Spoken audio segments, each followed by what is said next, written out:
ভোর রাতে calling bell বাজছে পাটোয়ারি বাড়ির দোতলায়। তরু চট করে চোখ খুলে উঠে দরজা খুলে দেয়। জয় ভেতরে এসে চাদরটা গা থেকে খুলে হাতে রাখে। তরু ভ্রু কুচকায়। এটা এখন তার উপর ছুঁড়ে মারার কথা, অথচ জয় তাকাচ্ছেও না। তরু জিজ্ঞেস করে, কোথায় ছিলেন এতক্ষণ? এই শেষ রাত মানুষের বাড়ি ফেরার সময়? জয় নিগুড় চোখে তাকায় মেয়েটার দিকে। তরু আবার জিজ্ঞেস করে, এত দেরি কেন? জয় চোখ সরায় তরুর থেকে। খেয়েছিস রাতে? খেয়েছি। জয় হাসে। এত খাস, তবুও মিথ্যে কথা বলতে শিখিস না? খেলে মিথ্যে বলা শেখা যায়? জয় হাসে। আস্তে করে বলল তরু, আপনি খাবেন না? জয় বলল, না, খেয়ে এসেছি। কেবল নিশ্চুপ মাথা নেড়ে সম্মতি দেয়। জয় ভয় পায় তরুর অভিমানকে, ভয় পায় ওই মেয়ের চোখের কাতরতাকে। এই নিঃস্ব জীবনে একমাত্র যত্নকারী, আগলে রাখার মানুষ তরু জয়ের। সেই মেয়েকে দুঃখ দিতে জয়ের মতো পাষণ্ডের কলিজা কাঁপবে খুব। খেতে বসে তরু আবার জিজ্ঞেস করে, কোথায় ছিলেন? এত দেরি তো করেন না ফিরতে? জয় হেঁটে ঘুরে এসে তরুর পাশে দাঁড়িয়ে জগ উঠিয়ে নিতে নিতে ফিসফিস করে বলে, তোকে খুন করে এসেছি আজ। তরু আঁতকে ওঠে অজান্তেই। জয় মিথ্যে বলে না, হাসতে হাসতে কঠিন সত্য বলে। তবুও হাসে। আপনার হাতে আমার খুন? মঞ্জুর। জয় মাথা নাড়ে। ওহু, যে উপায়ে আজ তোকে খুন করে আসলাম তুই সইতে পারবি না। তরু কথা বলে না, চেয়ে থাকে জয়ের দিকে। জয় ঘুরে ওপরে টেবিলে গিয়ে বসে খাবারে হাত রেখে বলে, বুঝলি তরু, তোকে ভালোবাসতে না পারাটা আমার জীবনের সবচেয়ে বড় দুর্বলতা। এমন হইলেও হয়তো আমি তোরে তোর মতো করে ভালোবেসে বিয়ে করে এক জীবন পাড়ি দিতাম। তরু ছটফটিয়ে ওঠে। এসব কথা কেন উঠছে? ওঠার কথা বলে উঠতেছে। আমি কি কোনোদিন চেয়েছি ওইভাবে? আপনি পারেননি, আমিও তো আর বলিনি। এভাবেই তো চলছে বেশ। আমি আপনাকে চরম নির্লজ্জতার সাথে ভালোবাসি। আপনাকে ভালোবাসার সময় আমার আত্মসম্মান থাকে না। এবার আবার জিজ্ঞেস করবেন না যেন কেন ভালোবাসি আপনাকে। আমি কিন্তু বলবো না। জয় হাসে। আমি জিজ্ঞেস করলেই তুই বলবি। জিজ্ঞেস করবেন আপনি? করব, বল কেন ভালোবাসিস আমায়? তরু মসৃণ হাসে। 3 বোনের পর যখন আমি মায়ের গর্ভে, তখন বাপ ভেবেছিল এবার একটা ছেলে হবে। হলাম আমি। বাপ আমায় মানল না। মায়ের পক্ষে সম্ভব হলো না আমায় মানুষ করা। চলে এলাম খালার কাছে। 4 বেলা খেটেছি, 2 বেলার খেয়ে আশ্রিতার জীবনে মানুষ হয়েছি। হামজা ভাত পড়ালেন টুকটাক। তুলিয়াপার কাছে শুয়ে থেকেছি। আমারও শখ থাকতে পারে, এই কথা কারোর স্মরণে আসেনি। তবে এক নোংরা মানুষের কাছে আমি দুটো চুলের ক্লিপ, একজোড়া হাতের চুড়ি, চোখের কাজলের স্টিক, চুলে গোজার ফুলের খোপা, ভারত থেকে আনা শাল চাদরখানা, নীল আবরণের শাড়ি, রাস্তার মোড়ের মামার দোকানের ঝালমুড়ি, বাড়ির সামনে দিয়ে যাওয়া চালতার আচার পেয়ে এসেছি কাল ধরে তার হাত থেকে। আমি যখন ছোট ছিলাম এই বাড়িতে এক তেড়া ছেলের বাস ছিল, যার কাজের ঠিক নেই, কথায় কোনো রস নেই। লোকে বলে নিকৃষ্ট লোক সে। সেও বলে আমি নাকি তার থেকে এসব আদায় করে নিয়েছি নিজের যত্ন দিয়ে। অথচ আমি ছোট ছিলাম, যত্ন করা বুঝতাম না। তুলিয়াপা একবার চুল ধরে মারতে এলে সে গিয়ে তুলিয়াপাকে ধাক্কা দিয়ে ফেলে বলল, ছোট মানুষ, ওকে মারবি না আর, নয়তো আমি তোর কান ফাটিয়ে হাসপাতাল করব। এবার বলুন, আমি তাকে যত্নে ভালোবেসেছি নাকি ভালোবাসতে বাধ্য করেছে? তরুর চোখ দিয়ে ঝরঝর করে পানি পড়ছে, অথচ কথা আটকাচ্ছে না মেয়েটার। জয় দেখে হাসলো। আজ সে এক মহা পাপ করে এসেছে। তার খুব আনন্দ লাগছে। কিসের যেন বিষাদ আনন্দ আন্দোলনে নেমেছে জয়ের মুখে। ধীরে ধীরে তা সংক্রামক ব্যাধির মতো ছড়িয়ে পড়েছে ভেতরে। জয় জিজ্ঞেস করল, আর কোনো কারণ নেই? তরু চোখ মুছে হাসে। আছে তো। মেয়ে মানুষ রহস্যমণ্ডিত, জানেন না? তারা কি থেকে যায় কিসে আটকে যায়। কেউ কেউ কোনো পুরুষের গোপন নিঃসঙ্গতায় আটকে যায়, বাপ মাহীন বেপরোয়া জীবনে আটকে যায়, যদিও তার পাপগুলো ক্ষমা করে নয়। আপনি পাপী, জঘন্য পাপী, আর আমি সেই পাপীর নির্লজ্জ প্রেম পিয়াসী। সাহিত্যিক কথাবার্তা না? দুইজনই হো হো করে হেসে ফেলল। তরুর চোখে পানি। জয়ের চোখ জ্বলছে, লাল হয়ে উঠেছে চোখ দুটো। কিন্তু জয় কাঁদতে পারে না, কারণ সে কাঁদতে শেখেনি। কাঁদার ব্যাপারটা কেমন যেন সে জানে না। অনেকক্ষণ দুজন হাসলো মাথা নিচু করে। জয় যখন খাওয়া শেষ করে ঘরে যায়, তখন ফজরের নামাজ শেষ হয়েছে মসজিদগুলোতে। সে গিটারটা নিয়ে বারান্দায় বসে। কুয়াশা যেন মোটা চাদরের মতো প্রকৃতিতে পিছিয়ে আছে। তরু ঘরে গিয়ে শুয়ে পড়ে আস্তে করে কোয়েলের পাশে। তার ওপাশে তুলি ঘুমাচ্ছে। টুংটাং গিটারের শব্দের সাথে ভেসে আসছে জয়ের ভাঙা গলার আওয়াজ। আমিই বা কে, আমার মনটাই বা কে, আজও পারলাম না আমার মনরে চিনিতে। বিপদের সময় দীর্ঘায়িত হয়। সেদিন সকাল হতে বোধহয় স্বাভাবিকের চেয়ে বেশি সময় লেগেছিল। অন্তুর বারান্দাতেই আমজাদ সাহেব হড়হড় করে বমি করে ফেললেন। খাওয়া নেই সারাদিন। বমিতে শুধু পিচ্ছিল মিউকাস জাতীয় পদার্থ উঠে আসছিল। বেশ কয়েকবার বমির উপক্রম হলো। 2 বার বমি করলেন। ওনাকে তুলে এনে অন্তুর বিছানায় শুইয়ে দেওয়া হলো। তখন রাত 3:30টার মতো বাজে। উনি চোখে ঝাপসা দেখছিলেন। চোখের সামনের দুনিয়াটা ঘুরছিল চরকির মতো। চোখের শিরায় রক্ত জমে উঠেছিল। চোখের মণি হলদা ভাব লালচে হয়ে উঠল। প্রেশারের ওষুধ খাওয়ানোর পরেও রাতের বেকায়দার সময়ে কোনো রকম উন্নতি দেখা গেল না ওনার শরীরে। অন্তিক বেশ কয়েকবার গিয়ে ঘুরেও গাড়ি পেল না। সময়ের সাথে সাথে আমজাদ সাহেবের অবস্থা শোচনীয় হয়ে উঠল। অন্তু এবং বেগম রোকেয়া ওনার হাতে পায়ে মালিশ করে দিলেন। প্রচুর ঘুমাচ্ছিলেন আমজাদ সাহেব। শীতের রাতে ওনার গলা ঘেমে ভিজে উঠেছিল। অন্তু আন্দাজ করলো ব্লাড প্রেশার 180/120 পেরিয়ে গেছে। ওষুধ খাওয়ানোর পরেও তা ডাউন করছিল না। সকাল 6টায় যখন ওনাকে হাসপাতালে ভর্তি করা গেল, তখন ওনার ভেতরের সব উপসর্গ প্রকাশ পাচ্ছিল। অন্তুর অন্তরাত্মা কেঁপে উঠল তাতে। আমজাদ সাহেব মাথার ব্যথায় ছোট বাচ্চার মতো ছটফট করছিলেন, চোখে দেখছিলেন না। অন্তুকে একবার রাবেয়া বলে ডেকে উঠলেন। অন্তু অনিয়ন্ত্রিতভাবে ডুকরে উঠল। তখন খানিক বাদে বোঝা গেল ওনার এক পাশ অকেজো হয়ে এসেছে বোধ হয়। নিথর লাগছে ডান পাশটা। ডাক্তার দৌড়ে এসে ওনার ব্লাড প্রেশার মাপলেন। মুখটা ছোট হলো ডাক্তারের, কথা বললেন না। দ্রুত নার্সকে আদেশ করা হলো ওনাকে সিটি স্ক্যান রুমে শিফট করার জন্য। চলে যাবার সময় শুধু এটুকুই বলে গেলেন, রোগীর উচ্চ রক্তচাপ অনিয়ন্ত্রণে, গড সেভ হিম। অন্তু চুপচাপ বসে রইল বেডের পাশে। এখন বড় ডাক্তার নেই। হাসপাতালের বড় ডাক্তার রাউন্ডে আসবে কমপক্ষে সকাল 10টায়। অন্তু বাচ্চাদের মতো অন্তিককে জিজ্ঞেস করে, ওরা কি বলছে? কি বোঝাতে যাচ্ছে? আব্বুর ব্রেনে স্ট্রোক হয়েছে? কি বলতে চাচ্ছে রে ওরা? অন্তিক জবাব দেয় না। চুপচাপ বসে হাত চেপে ধরে অন্তুর। থরথরিয়ে কাঁপছে অন্তুর দেহ। দুটো চোখ অশান্ত চঞ্চল। কাঁদছে না। আমজাদ সাহেব বলতেন, ব্যথার উপর ব্যথা লাগলে নাকি মানুষ ব্যথাহীন হয়ে পড়ে। আঘাতের উপর আঘাত মানুষের সহনশীলতা বাড়িয়ে দেয়। ডাক্তার জানালেন, রোগীর উচ্চ রক্তচাপ বেড়েছে কোনো জটিল উত্তেজনা বা দুশ্চিন্তার ফলে। আপাতত ওনাকে সাধারণ ওয়ার্ডে রাখা হলো। ডাক্তাররা কি বুঝছেন বললেন না কিছুই। বেড পাওয়া গেল না। মেঝেতে মাদুরের উপর কাঁথা বিছিয়ে শোয়ানো হয়েছিল আমজাদ সাহেবকে। আধা ঘন্টাও হয়নি ঘুমিয়েছে জয়। দরজায় ধুমধাম আওয়াজ। জয় গায়ের কম্বল মাথায় তুলে তার উপর বালিশ তুলে কান ঢাকে। কাঁচের দরজায় যে ধাক্কাধাক্কি চলছে, ভেঙে যেতে পারে আর কিছুক্ষণ এমন চললে।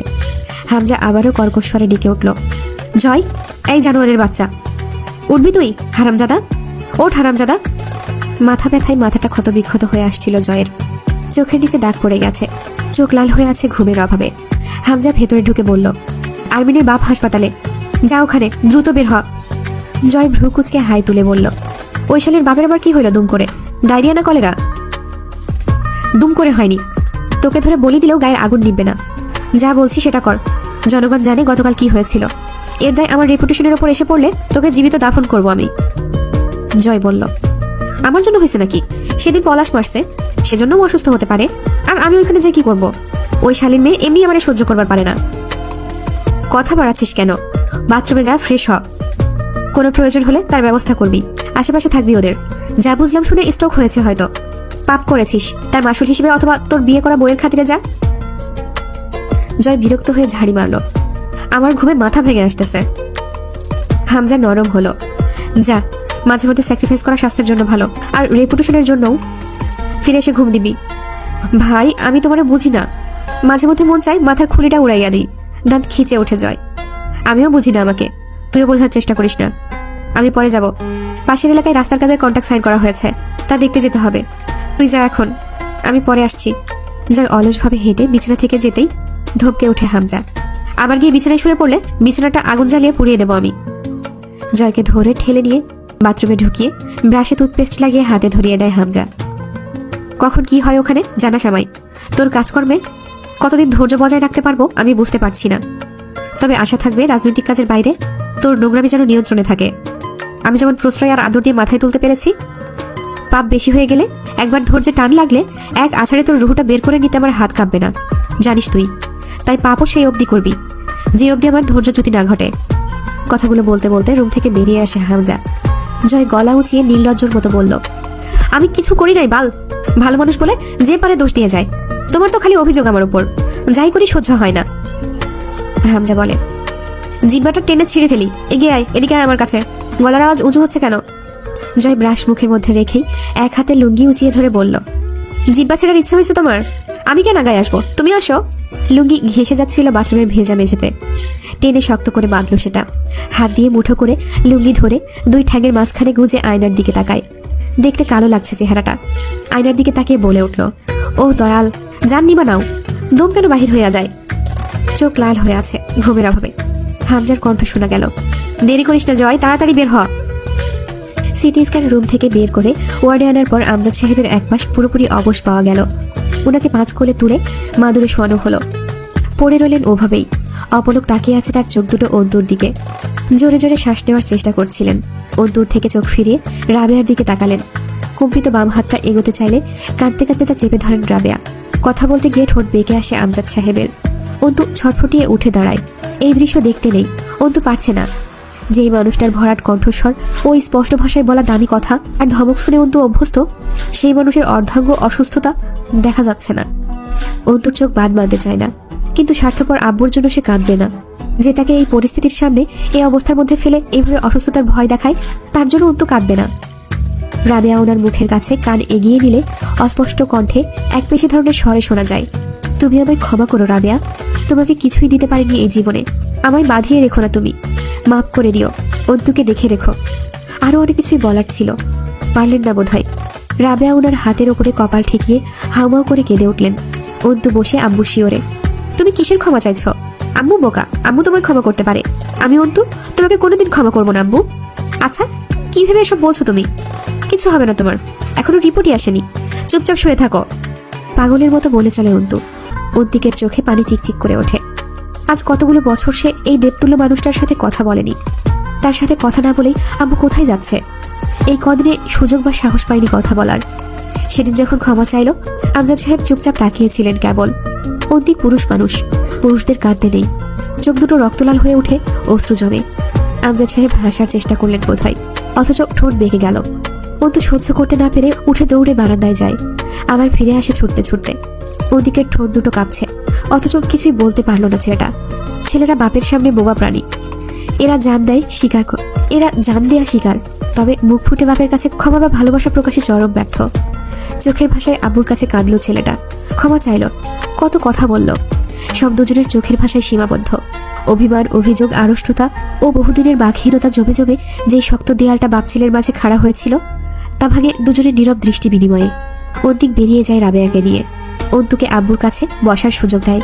সে অপদার্থ ছেলে, ছেলে হবার যোগ্যই না। অন্তু ছিল আব্বুর একমাত্র অবলম্বন। অন্তু বসে আব্বুর সামনে, কান্না থামানোর উপায় নেই তার আজ। হাতটা চেপে ধরে অঝরে কতক্ষণ কাঁদল অন্তু। আমজাদ সাহেবের চোখ ছলছল করে, তবে পানি গড়ায় না। অন্তু ডেকে ওঠে, আব্বু তুমি কি বোঝাচ্ছ? তুমি আমায় রেখে চলে যাচ্ছ, এটাই বোঝাচ্ছ? তুমি পাষাণ জানতাম, তবে এত পাষাণ তুমি আব্বু? আব্বু আমি কি করবো একা একা? আব্বু আব্বু আমি তো একা পা চালাতেও পারি না তোমায় ছাড়া। তুমি আমায় এসব ভয় দেখিও না তো, আমি জানি কিচ্ছু হবে না তোমার। এসব মিছিমিছি ভয় অন্তু পায় না, বুঝলে? থামে অন্তু, কান্নাটুকু গিলে ফের বলে, তুমি এত তাড়াতাড়ি যেতে পারো না, আমি যেতেই দেবো না তোমাকে। মগের বললুক নাকি? তুমি বললে আর চলে গেলে? আমায় কি মনে হয় তোমার, যেতে দেবো আমায় ফেলে? সে তুমি যাবে ভালো কথা, চলো আমায় নিয়ে চলো। সেদিন যখন তোমার কাছে মরণ চেয়েছি, তুমি মারোনি আমায়, অথচ আজ নিচে যাওয়ার জন্য প্রস্তুত। আচ্ছা আব্বু, পৃথিবীর সব বাপেরাই তোমার মতো কঠোর স্বার্থপর হয়? আজ আমার উত্তর চাই, তুমি চুপ করে থেকো না, তোমার গলার ভারী আওয়াজ শুনতে চাই আমি। বলো যে না, সব বাবা এমন হয় না, শুধু তুমি এমন নিষ্ঠুর, পাষণ্ড, মায়াহীন, কঠিন, স্বার্থপর বাবা। বলো আমি একজন স্বার্থপর বাপকে ভালোবেসেছি। বলো আব্বু, স্বীকার করো। আম্মা কাছে কেন? কি বলেছো তুমি? চলে যাচ্ছ তাই বলেছো? বলো, কথা বলো, কথা বলছো না কেন? টপ টপ করে পানি পড়ে অন্তুর চোখ দিয়ে। মেয়েটা নাক টানে আর আব্বুকে ঝাঁকায়, এক একটা করে অভিযোগী প্রশ্ন করে। শোনো আব্বু, আমার একটা কথা রাখো। রাখবে আব্বু, রাখবে? আমি চলো তোমার সাথে যাই, একা একা থাকতে ভালো লাগবে না আমার, বুঝেছ? আমি তোমার সাথে যাব, তুমি না চাইলেও যাব। তোমার তো আমার প্রতি মায়া নেই, তুমি পারবে চলে যেতে আমায় ফেলে, কিন্তু আমি তো থাকতে পারবো না তোমায় ছেড়ে। সকালে ফজরের নামাজের ওযুটা তোমার সাথে করি, তখন তোমায় লাগবে আমার। ঘুম থেকে উঠতে দেরি হলে দরজায় এসে ধাক্কাধাক্কি করার জন্য তোমাকে লাগবে আমার। কোথায় পাবো বলো? জবাব দাও। আমাকে নিতে হবে সাথে, আমি যাবো তোমার সাথে, একা যেতে দেবো না স্বার্থপরের মতো আমায় ফেলে। আমার পরীক্ষা দিতে যাওয়ার সময় তোমাকে লাগবে আমার, বুঝতে পারছো তুমি? আমি পরীক্ষা দিতে একা যেতে পারি না, কে নিয়ে যাবে আমায়? বিকেলের চা টোস্ট খাওয়ার সময় পাশের চেয়ারে তুমি না বসলে আমার চলেই না, তখন কোথায় পাবো তোমায়? আমজাদ সাহেব কথা বলছেন না। অন্তু অধৈর্য হয়ে উঠল। ইস রে, কিছুই বলবে না তুমি? শোনো, আমায় এই ব্যবস্থাগুলো করে দাও, তারপরে ভাববো তোমায় যেতে দেওয়া যায় কিনা। ও, আমি একা রাস্তাও পার হতে পারি না, আমায় রাস্তা পার হওয়া শেখাতে হবে না? আমায় রাস্তা পার হওয়া শেখাতে হবে, নয়তো তুমি যেতে পারবে না। এত সহজ নাকি তোমার জন্য অন্তুকে ফেলে চলে যাওয়া? শোনো আব্বু, রাতের খাবারটা তোমার পাশের চেয়ারে বসে খাই আমি, ভুলে যাচ্ছ? তুমি না ডাকলে রাতে খেতে যাই না আমি। পড়তে পড়তে তোমার ধমকানো ডাক কানে না এলে উঠতে মন চায় না আমার, আমার কথা কানেও লাগে না আমার। কে ডাকবে আমায় খেতে? সেই জবাব দাও আগে। বেশি রাত জেগে পড়লে কে আমায় রাতে এসে দেখে যাবে? বিস্কুটের কৌটাটা এগিয়ে দিয়ে ধমক দেবে, দুটো বিস্কিট খেয়ে পানি খেয়ে ফের পড়তে বস। একাধারে পড়লে শরীর খারাপ হবে, মনোযোগ পাবি না। নে খা। একটু হাঁটতে যাবি? চল, বাড়ির সামনে 2 পাক মেরে আসি দুজন। কে বলবে? এই ব্যবস্থা আগে করো তুমি। আমায় কে ডেকে ধমকে বলবে? মশারি টাঙিয়ে দে তো অন্তু, আজ মশা খুব বেশি। তুমি বুঝতে পারছো আমার সমস্যাগুলো? আমার পদে পদে সমস্যা তোমাকে ছাড়া একটা দিনও কাটাতে পারবো না। দেখলে তো কাল তুমি ছিলে না, আর কি হয়ে গেল আমার সাথে? আমজাদ সাহেবের চোখের কোণা বেয়ে কয়েক ফোঁটা জল কানের গোড়া দিয়ে চুইয়ে পড়ল। অন্তু চোখ দুটো মুছে নড়ে চড়ে বসে, নাক টেনে শান্ত স্বরে বলার চেষ্টা করে, আব্বু বুঝলে, আমার বুকের ভেতর খুব যন্ত্রণা হচ্ছে। তোমারও হচ্ছে? হচ্ছে না জানি, কারণ তুমি খুব স্বার্থপর আব্বু, খুব স্বার্থপর। গা কাঁপিয়ে কেঁদে ফেললো অন্তু। তুমি একটাও কথা বলছো না আব্বু। কি করেছি আমি? কিসের অপরাধে এই যন্ত্রণা দিচ্ছ? তুমি বুঝতে পারছো না? আমি সহ্য করতে পারছি না। আব্বু তুমি জবাব দিচ্ছ না কেন? আমার কষ্ট দিয়ে কি পাচ্ছ? আমার সহ্য হচ্ছে না তো, আমি সইতে পারছি না। কি করব বলো তো? বুকের মাঝখানটায় আঙুল গেড়ে বলল অন্তু। এইখানটাতে কেমন যেন লাগছে। তুমি বুঝলে ঠিক কথা বলতে, তুমি টের পাচ্ছ না? তুমি খুব কঠোর আব্বু, খুব নিষ্ঠুর। অন্তুর বিলাপে আশপাশের লোকজন থমকে যায়। কারো কারো চোখে ছলছলে পানি নেমেছে। আমজাদ সাহেবের চোখের কোণা বেয়ে এক ফোঁটা পানি সরু হয়ে গড়িয়ে পড়ে। অন্তু তা সযত্নে মুছে দিয়ে বলে, কাঁদছো কেন তুমি? কিছুই তো হয়নি। আচ্ছা আমি আর কাঁদছি না, তুমিও কাঁদবে না কেমন? আমজাদ সাহেব নিশ্চুপ। বাচ্চারা যেমন ঘুমন্ত মানুষকে ঝাঁকায়, অন্তু ওইভাবেই আমজাদ সাহেবকে ঝাঁকালো। আব্বু। অন্তু ঝেড়ে উঠে দাঁড়ায়, চিৎকার করে ডাক্তার ডাকে। নার্স আসে, ডাক্তার আসে। অন্তুকে ওদিক সরিয়ে নিয়ে যায় টেনে। ধরে রাখা যায় না অন্তুকে, পাগলের মতো লাফালাফি করছে মেয়েটা। অন্তিক শক্ত হাতে টেনে ওকে বারান্দায় নিয়ে যায়। রিপোর্ট হাতে নার্স আসে। মহিলা ডাক্তার তা দেখে চোখ বুলিয়ে বলে ওঠে, হেমোরোজিক স্ট্রোক, অর্থাৎ মস্তিষ্কের ধমনী গাত্র বিদীর্ণ হয়ে মস্তিষ্কে রক্তক্ষরণ শুরু হয়েছে। বিভিন্ন স্থানে রক্ত বেরিয়ে তা জমাট বেঁধে গেছে। রোগী বাঁচানোর সুযোগ এই স্ট্রোক দেয় না। উন্নত চিকিৎসা প্রাপ্তি অবধি যাওয়ার সুযোগ থাকে না এই ক্রিটিক্যাল সিচুয়েশনে। ডাক্তার রিপোর্ট দেখে বেরিয়ে গেলেন চুপচাপ। মেঝের উপর পড়ে আছে আমজাদ সাহেবের নিথর দেহটা। নাক দিয়ে রক্ত আসছে, কান দিয়েও বেরোচ্ছে বোধ হয়। এই লাশ বেশিক্ষণ না রাখার পরামর্শ দিলেন ডাক্তাররা। যেদিক দিয়ে সম্ভব এখন গলগলিয়ে রক্ত বেরিয়ে আসার সম্ভাবনা আছে। অন্তু চুপ করে বসে রইল হাসপাতালের নোংরা মেঝের ওপর। জ্বলন্ত আগুনে ঘি ঢালার পর ঠিক আগুন যেমন ধপ করে নিভে যায়, ওইভাবেই নিভে গেছে অন্তু। এক দৃষ্টিতে চেয়ে আছে অন্তু ওই দূরে পড়ে থাকা লম্বাটে দেহা অবয়বের দিকে। জয় হাসপাতালের ভেতর থেকে বেরিয়ে এসে গেটের সামনে দাঁড়ায়। অস্থির লাগছে ভেতরটায়। দ্রুত একটা সিগারেট ধরিয়ে ঠোঁটের ভাঁজে রাখে। অন্তুর কান্না খুব জ্বালাতন করছে। ইচ্ছে করছিল গিয়ে মেয়েটাকে ঠাটিয়ে দুটো চড় মারতে। ওইভাবে আহাজারি করে কাঁদার তো কিছু হয়নি। বাপ কি আর মানুষের মরে না? জাবেদ আমির মরেনি? জয়ের সামনে মরণের প্রক্রিয়া চলেছে ওনার। জয় কি বেঁচে নেই? এত ন্যাকামির কি আছে? বারবার চোখের সামনে অন্তুর কান্না জড়ানো পাগলের বিলাপ ভেসে উঠছে। বিরক্তিতে 2-4টা গালিও বেরিয়ে এলো মুখ দিয়ে। এসব আবেগ বোধ করার মতো বোধশক্তি তার মাঝে নেই। সে স্বাধীন চেতা মানুষ। আবেগ ভালো মানুষকে খারাপ কাজ করতে বাধ্য করে, উল্টো খারাপ মানুষদের নিজের কাছ থেকে দূরে আনে। জয় ঠোঁট বাঁকিয়ে হাসল। তার খারাপের কোনো চিকিৎসা নেই, কারণ খারাপ হওয়াটা তার রোগ নয়, তার সত্তাগত বৈশিষ্ট্য। আধ খাওয়া সিগারেটটা দূরে ছুঁড়ে মারল। বিকাল 3টায় দুপুর শেষে আমজাদ সাহেবের শেষ গোসল হচ্ছিল। জয় চুপচাপ দাঁড়িয়েছিল ভিটির ওপর। অনেক লোক জড়ো হয়েছে মুর্দা বাড়িতে। তারা কটূক্তি করতে ভুলছে না। গতকালের তাজা ঘটনা, মরলেই চাপা পড়বে কেন? মেয়ের চরিত্রের দোষের ভাগ বাপেরও যায়। বসার ঘরের মেঝেতে খুঁটির সাথে পিঠ ঠেকিয়ে চুপচাপ বসে আছে অন্তু। উঠানের ওপর ট্রিপল টানিয়ে ভেতরে তার আব্বুর শেষ গোসল হচ্ছে। সে চুপচাপ বসে দেখছে। কান্না পাচ্ছে না তার। আব্বুর সাথে খুব করে যেতে ইচ্ছা হচ্ছে। অবশ্য সে যাবেই, কেউ ঠেকাতে পারবে না তাকে। জয় তাকিয়ে দেখছিল অন্তুকে। দুটো ছেলে এগিয়ে এলো, সালাম দিল। জয় খেয়াল করলো না। দুজন কিছুক্ষণ অপেক্ষা করেও জবাব না পেয়ে ডাকলো, জয় ভাই। জয় আনমনার মতো করে বলল, হুঁ। দৃষ্টি তখনও অন্তুর দিকে। রাগ হচ্ছে তার। মনে মনে ঠাস করে অভ্যাসবশত দুটো গালি দিল। মানুষ বাপ মরলে কাঁদে, এই মেয়ে তো সেটাও করছে না। মানে হাগল পাগল বিয়ে করা দিচ্ছে আমার সাথে? তোর বাপ মরছে, তুই কাঁদবি, চিল্লাই চিল্লাই কাঁদবি। তা না করে এমন বসে থাকার কারণ কি? কখন জানি ফিট খাইয়া পড়া থাকে, কাঁদলে একটু হালকা লাগে। জয়ের ইচ্ছে করছে এগিয়ে গিয়ে ঠাস করে একটা চড় মেরে বলতে, কাঁদ, জোরে জোরে কাঁদ। চুপচাপ বসে আছিস, চাপ বেশি পড়তেছে মাথায়, মূর্ছা যাবি। সেন্স হারানোর আগে কেঁদে হালকা হ। ছেলে দুটো অধৈর্য হয়ে বলেই ফেলল, ভাই একটা সেলফি নিই, ফেসবুকে আপলোড করব। উঠতি বয়সী ছেলেরা রাজনৈতিক নেতাদের সাথে ছবি তুলে ফেসবুকে দিতে পারাটা তাদের কাছে এক বাহাদুরির কাজ। এতে তারা এক ধরনের শক্তি অনুভব করে। জয় ভ্রু কুঁচকে গম্ভীর হয়ে তাকায়। তাতে উপকারটা কি? ছেলে দুটো চুপসে গেল। না মানে, আচ্ছা সেলফি লাগবে না, আপনার ফেসবুক অ্যাকাউন্টটা দেবেন ভাই, আমরা অ্যাড হতাম। জয় চোখ বুজে ভারী নিঃশ্বাস ফেলে, মনে মনে বলে, ফেসবুকের মায়েরে গালিটা প্রকাশ্যে দিল না। এরা এক প্রকার সামাজিক শক্তি। জয়ের খুব শক্ত ভক্ত, তা বোঝাই যাচ্ছে। জয় মাথা নাড়ায়, আমার কোনো ফেসবুক অ্যাকাউন্ট নাই, ওইসব বালছালে পোষায় না আমার। ফেসবুকে কি কাম, কি করে ফেসবুক দিয়া? ছেলে দুটো অবাক হলো, আপনার ফেসবুক অ্যাকাউন্ট নাই? জয় বলল, নাই, পারলে ফোনে একমাত্র কলিং সিস্টেম ছাড়া আর কিছুই রাখতাম না, কিন্তু ফাংশনালভাবে বহুত কিছুই পড়ে আছে, যেসব আমার একটাও কামে লাগে না। যা ভাগ। একে তো ঘুম নেই, তার উপর কিসের যে এক বোঝা চেপে আছে মাথায়। অদ্ভুত এক প্রেশার ফিল হচ্ছে, অস্থির লাগছে সবকিছু।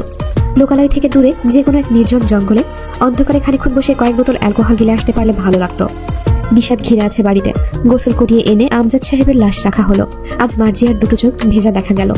মেয়েটা উদ্ভ্রান্তর মতো বসে সেই শ্বশুরের জন্য অসুস্থ শরীরে চোখের পানি ফেলছে, যাকে সে চিরদিন বিরূপ চোখে দেখে এসেছে। শুধু অভিযোগ ছাড়া কিছুই ছিল না ওই মানুষটার ওপর। রাবেয়াকে সামলানো যাচ্ছে না, বারবার দাঁত আটকে যাচ্ছে ওনার। হামজা বসে রইল সোফার উপরে। তার ছেলেরা মৃতদেহ দাফন কাফনের সমস্ত ব্যবস্থা করে ফেলেছে। অন্তু আর অন্তিক মূর্তির মতো বসেছিল দুই ভাই বোন। অন্তু দেখল সেই জায়গাটা যেখানে সেদিন তাকে দাঁড় করিয়ে নষ্টা প্রমাণিত করা হয়েছিল। সেখানেই আব্বুল লাশের খাটিয়াটা রাখা হয়েছে। মেঝের উপর বসে দেয়ালে হেলান দিয়ে তাকিয়ে থাকলো খাটিয়ার দিকে। তার চোখে মুখে অবিশ্বাস। লোকজন যা ভাবছে তেমন কিছুই না। কি বাজে কথা, তার আব্বু নাকি আর নেই, এও কখনো হয়? লাশ নিয়ে যাওয়ার প্রস্তুতি চলছিল।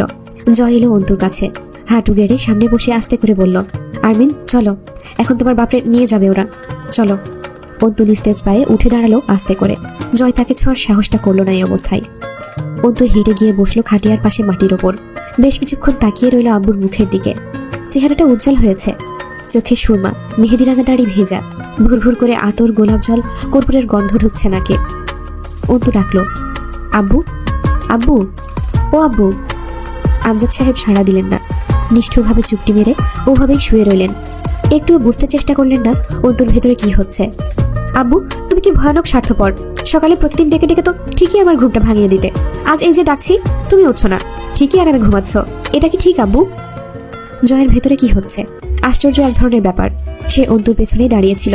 তার ভেতরে কি এক অদ্ভুত অনুভূতি চলছে। হনহন করে বেরিয়ে গেল গেট দিয়ে। বাড়ি থেকে একটু দূরে গিয়ে একটা চুরুট ধরালো। ছোট বাচ্চার মতো করে চোয়ালটা খাটিয়ার উপর ঠেকিয়ে উদাস বাচ্চার মতো চেয়ে থাকে অন্তু আব্বুর দিকে। আব্বুর ঠোঁট দুটো হাসছে যেন, লোকে দেখলে আরেকবার মেলাতে পারবে।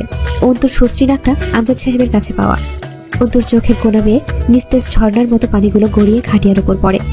কিন্তু অন্তু স্থির চোখে চেয়ে আছে আব্বুর মুখের দিকে। শেষ দেখা দেখছে সে আব্বুকে। আর কোনোদিন দেখতে পাবে না ওই অভিজাত মুখখানা। আর কোনোদিন গম্ভীর স্বরে অন্তুকে ডেকে পাশে বসাবে না। আর কখনো ধমকে বলবে না, রাতে খেয়ে তারপর ঘুমাবি। অন্তু আস্তে করে ঢলে পড়ে খাটিয়ার উপর থেকে মাটিতে। পড়ে রইল ওইভাবেই, তার জন্য অপেক্ষা করার নয়। লোকজন অন্তুর চেতনাহীনতার মাঝেই অন্তুর আব্বুকে অন্তুর কাছ থেকে চিরতরে সরিয়ে নিয়ে গেল। খাটিয়ার এক প্রান্ত হামজা ধরে, অপর পাশের দুটো অন্তুর চাচাতো ভাইরা। আরেকটা অন্তিকের জন্য খালি। অন্তিক বাথরুমে ঢুকেছে, বের হবার নাম নেই। মুখ বিধ্বস্ত, চোখ লাল ফোলা। টুপি পড়তে পড়তে বেরিয়ে আসে অন্তিক বাথরুম থেকে। খাটিয়ার এক পাশে হামজা ধরেছে, তাতে কোনো প্রতিক্রিয়া দেখালো না ছেলেটা। আমজাদ সাহেব বলতেন, ছাগল জবাই হবার পর মাংসের সাথে যাই করা হোক, ছাগলের আর যায় আসে না। লোকে বলে আজ মরলে কাল 2 দিন। আমজাদ সাহেবকে ছাড়া মাঝে 2 দিন কেটে গেছে। অন্তুকে স্নায়ুর দুর্বলতা কাটানোর জন্য স্যালাইন দেওয়া হয়েছিল। সে 2 দিন প্রায় অবিরাম অচেতন। এর মাঝে খাওয়া দাওয়া নেই। পাগলামি থামাতে বাধ্য হয়ে ঘুমের ইঞ্জেকশন দেওয়া হয়েছে। আশ্চর্যজনকভাবে শুধু ওষুধ এবং পানির ওপর 2 দিন কেটে গেছে। চোখ দুটো বসে গেছে, চোখের পাতা ফোলা, ঠোঁটের চামড়া শুকনো, ত্বক ফ্যাকাশে। অন্তুকে দেখে লাগছিল বহুদিন কোন কবরে বাস করে ফের জীবিত হয়ে উঠে এসেছে। অন্তু 2 দিন পর উঠল সন্ধ্যার পর। প্যারালাইজড রোগীর মতো উদ্দীপনাহীন শরীর। চোখ খুলে কিছুক্ষণ ছাদের দিকে তাকিয়ে থাকলো। কিছু মনে পড়ছে না, সব মনে পড়ছে, কিন্তু সেসব কেমন যেন জটলা বাঁধা ঝাপসা। কুণ্ডলীর মতো মস্তিষ্কে জট পাকিয়ে আছে। স্পষ্ট হতে সময় লাগলো। আচমকা শরীরটা ঝাঁকুনি দিয়ে উঠে বমি করে ফেললো অন্তু। বমিতে শুধু পিচ্ছিল সর্দি আর কালচে তরল উঠে আসছিল। পুরো শরীরে একরত্তি জোর নেই উঠে বসার মতো। বমি হওয়ার পর আর কোনো জীবিত মানুষের মতো লাগছিল না অন্তুকে। ঘরের সকলে এক পর্যায়ে আতঙ্কিত হয়ে উঠেছেন অন্তুর নির্জীব অবস্থা দেখে। অন্তিক দৌড়ে গিয়ে ডাক্তার ডেকে আনলো। পালস রেট নেই বললেই চলে, কোনো রকম বিট করছিল।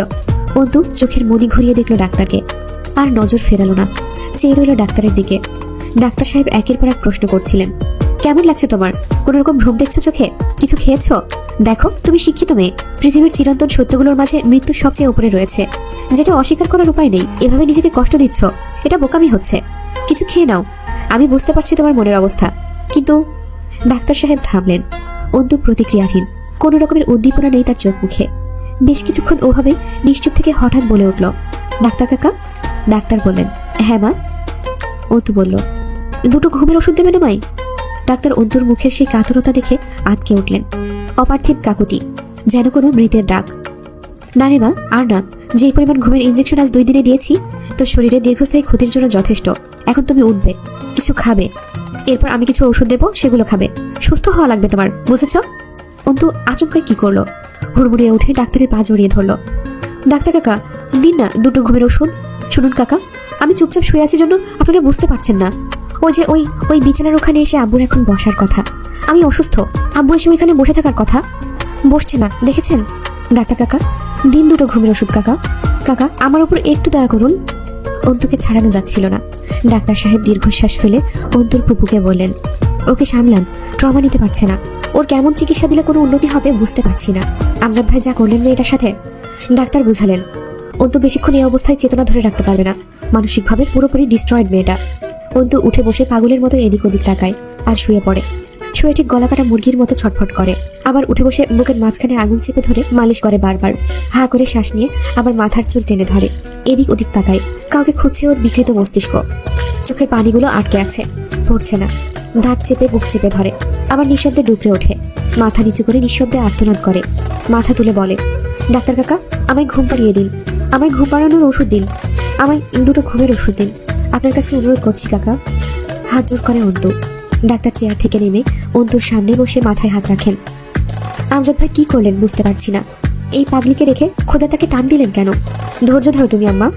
অন্তু অনেকক্ষণ ওই রকমই চামড়া ছিলা পশুর মতো তোড়বে, একসময় ক্লান্ত হয়ে পড়ে। আস্তে করে মেঝে ঘেঁষে গিয়ে দেয়ালে হেলান দিয়ে বসে। সামনের দেয়ালে একটা ক্যালেন্ডার ঝুলছে। আজ 29শে নভেম্বর 2014। তার বিয়ে হয়েছে 26শে নভেম্বর 2014। অন্তু অপার্থিব দৃষ্টি মেলে তাকিয়ে রইল দিনপঞ্জিকার দিকে। ডাক্তার সাহেব বিস্মিত চোখে দেখলেন অন্তুকে। তিনি যা বুঝলেন তা ভয়ানক। অন্তু নিজের একাধিক সত্তার উপর চমৎকার নিয়ন্ত্রণ পেয়ে বসেছে। এমন নয় যে সে যখন সত্তা হারাচ্ছে তখন অন্য সত্তাকে ভুলে যাচ্ছে। মাইন্ড কন্ট্রোল করতে পারছে মেয়েটা। ভয়ানক এক মানসিক রোগ। সে নিজেই নিজের ভয়াবহতা বুঝতে পারছে, আবার ভয়াবহতার উপর কাবুও রয়েছে। অর্থাৎ তার নিজ নিয়ন্ত্রণ একাধিক মানসিকতার ভেতরে জায়গা পেয়েছে। অন্তু চট করে নিজেকে শান্ত করে তুলেছে। এখন দেখে মনে হচ্ছে কিছু ভাবছে। চুপচাপ হাঁটুতে থুতনি ঠেকিয়ে মেঝের দিকে চেয়ে আছে। হাঁটু সহ পুরো শরীর দুলছে রকিং চেয়ারের মতো। তার ঘুম পাচ্ছে খুব, ঘোর লেগে আসছে। ক্ষুধা লাগেনি, তবে অল্প পানির পিপাসা পেয়েছিল। ডাক্তার চলে গেলেন। ঘর ফাঁকা হয়ে এলো অন্তুর। অন্তু টের পেল আব্বু এসে পাশে বসেছে। অন্তু হেসে জিজ্ঞেস করে, কেমন আছো স্বার্থপর আব্বু? আমজাদ সাহেব মৃদু হাসলেন। আমি ভালো আছি, তোকেও ভালো থাকতে হবে। কিছু খাসনি কেন? মৃদু ধমক দিলেন আমজাদ সাহেব। অন্তু ফুপুকে ডেকে বলে, আমার জন্য খাবার নিয়ে আসুন তো, আর পানি আনবেন বেশি করে, গলা শুকিয়ে আসছে খুব। আব্বুর উদ্দেশ্যে হাসলো। এবার খুশি তো তুমি? আমজাদ সাহেব জবাব দেন না, চুপচাপ বসে থাকেন অন্তুর পাশে। অন্তু গপাগপ খেলো অনেকটা খাবার, বমি হবে বোঝা যাচ্ছে, তবুও খেলো। খেতে খেতে জিজ্ঞেস করলো আব্বুকে, আমি কি পাগল হয়ে গেছি আব্বু? আমজাদ সাহেব মাথা নাড়েন। তুই কুটিল হয়ে গেছিস, আর এই কুটিলতা তোকে অনেক কিছু দেবে, বুঝলি অন্তু? গন্তব্যে পৌঁছাতে অত স্বাভাবিক আর সরল থাকা নয়, বরং নিগুড়, পাগল আর জটিল হতে হয়। প্রথম কথাটা আব্বুর মতো লাগলো না। আব্বু এরকম কথা বলতো না। অন্তু বলে এমন কথা, তবে শেষের কথাটা আব্বুর হতে পারে। অন্তু খাবারের লোকমা তুলে আব্বুর দিকে তাকায়। আব্বু বসে আছে তার পাশেই দেয়াল ঘেঁষে। অন্তু টের পায় তার আর যন্ত্রণা হচ্ছে না বুকে, একটুও কষ্ট লাগছে না, একদম স্বাভাবিক, সুখী লাগছে নিজেকে। অবশ্যই একটু অস্বাভাবিক লাগছে সবটা। চারপাশ মোটেও স্বাভাবিক নয়, অদ্ভুত। লতিফের কেবিন নাম্বার 4। জ্ঞান ফেরার পর সে বিশেষ কোনো কথা বলেনি। আসমাও কিছু জিজ্ঞেস করেনি, কেবল সে মনে মনে তৈরি মাঝারের বিরুদ্ধে একটা বিহিত করতে। রাত 8টার দিকে মাঝারি উচ্চতার এক লোক ঢুকলো কেবিনে। ডান হাতে তার আর্ম স্লিং বাঁধানো। ভালো আছেন ভাবি? আমি মাঝার আলমগীর। লতিফ ভাই কেমন আছে এখন? লতিফ কথা বলার চেষ্টা করলো। মাঝার নিজেও খুব সহজ মুখে কথা বলে সবসময়। আসমা সিটিয়ে বসে রইল। এই মাঝার তার স্বামীর এই হাল করেছে। মাঝার একটা চেয়ারে বসে লতিফকে বলল, কি দল করতেন এতদিন? এবার বুঝতে পারছেন কিছু? ওই 2 শুয়োরের বাচ্চা মানুষের বাচ্চাই না। আসমা বুঝতে পারছিল না কিছু। মাঝার ফের বলে, আপনি এই অবস্থায় আমার বহুত কাজে আসতে পারেন। জয়কে ধরার একটা সুবর্ণ সুযোগ আপনার এই অবস্থা। পুলিশের কাছে জবানবন্দি দিতে হবে আপনার। পাটোয়ারি বাড়িকে ফোকলা না করা অব্দি মরণ নেই আমার। জিন্দা হয়ে ফিরে আসছি একমাত্র ওই বাড়ির 3 ব্যাটারে কবর দেবো বলে। আব্বা আসতে চাইছিল, পরে টরে এসে দেখে যাবে। আপনার কোনো খরচাপাতি দরকার? লতিফ মাথা নাড়ল মৃদু। তাড়াতাড়ি ঠিক হয়ে যাবেন আপনি। আমি একটা কেস ফাইল করে দিই, আর আমার হিসেবে আমি পুলিশ দিয়ে না হয় নিজেই মেটাবো, তবে একটু সময় নেব। চোখের ইশারায় জানতে চাই লতিফ, দেরি কেন? মাঝহার বলে, কিছু হিসাব বাকি আছে, এখনই দুজনকে উড়ানো যাচ্ছে না। মাঝখানে পলাশ ভাই দাঁড়িয়ে আছে, পলাশ ভাই ধৈর্য ধরতে বলেছে। সে কি চাচ্ছে বা কারণ কি বুঝতে পারছি না, কিন্তু কিছু করারও নেই তাদের ওপর দিয়ে। আর হারামজাদা দুটা আরো খানিক সময় পাবে আমার কাছে।